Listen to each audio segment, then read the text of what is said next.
سلام دوستای عزیزم. امروز میخوایم با هم دیگه زرش پلو با مرغ مجلسی و خوش رنگ درست کنیم با کوفته قلقلی های نرم و خوشمزه مرغ که مطمئنم عاشقش میشید. اگه دنبال یه غذای خوشمزه مجلسی و متفاوت هستین تا آخر ویدیو با من همراه باشید تا مراحل تهیه این غذای خوشمزه رو با هم ببینیم.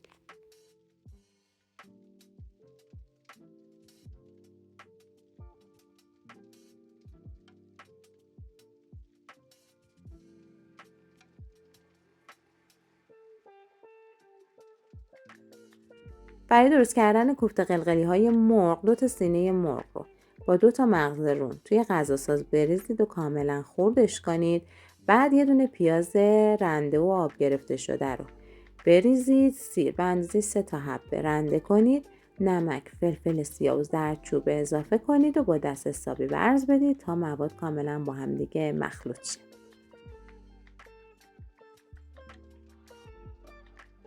خب خواست کوفته ها رو درست بکنید یه مقدار روغن به دستتون بزنید، چون گوشت مرغ حالت چسبندگیش خیلی زیاده. روغن که بزنید به راحتی. کوفته قلقلی هاتون رو آماده بکنید، روش رو بپوشونید و بذارید 1 ساعت داخل یخچال بمونه. بعد از 1 ساعت هم کوفته ها رو داخل روغن داغ با حرارت متوسط سرخ کنید.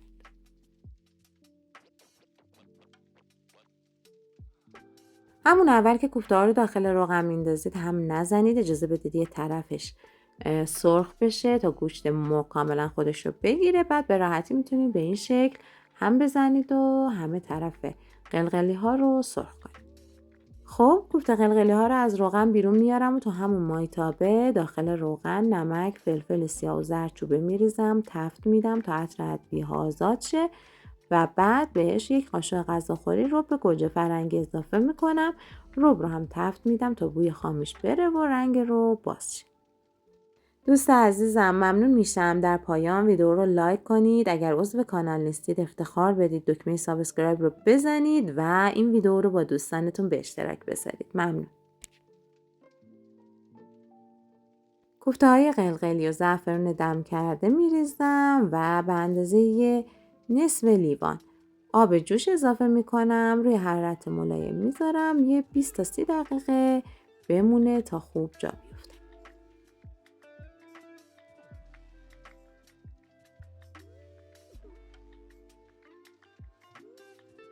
خب برای روی زرش پلو از خلال پوست پرتقالی که تلخیش رو گرفتم استفاده میکنم. داخل روغن میریزم، بهش 1 قاشق غذاخوری شکر اضافه میکنم، یه مقدار روی همون حرارت تفت میدم و زرشکی که توی آب خیس کردم یه 10 دقیقه و داخل آبکش ریختم اضافه میکنم. یه تفت کوچیکی میدم و بعد میتونید خلال پسته یا بادوم داشتید به این ترکیب اضافه کنید و بعد از چند ثانیه حرارت رو خاموش کنید. اگر خواستید از خلال پوست پرتقال استفاده بکنید و روش استفاده و تلخی‌گیریش رو نمیدونستید لینکش رو داخل کانال براتون میذارم. چند وقت پیش آپلود کردم توی کانال، دوست داشتید برید ببینید.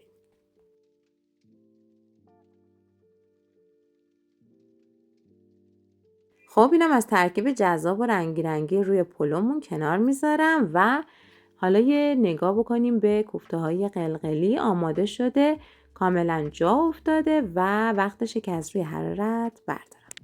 برنج تقریبا برای این مقدار مواد به اندازه 3 پیمونه مناسبه. 3 پیمونه برنج رو از قبل توی آب و نمک خیس کردم یه 2-3 ساعتی. حالا داخل آب در حال جوش و نمک میریزم. نیم پس که شد به این شکل از روی حرارت برمیدارم میریزم داخل آبکش و روش آب ولرم میپاشم. توی قابلمه روغن بریزید، تعدیق دلخواهتون رو بچینید و برنج آبکش شده رو روش بریزید.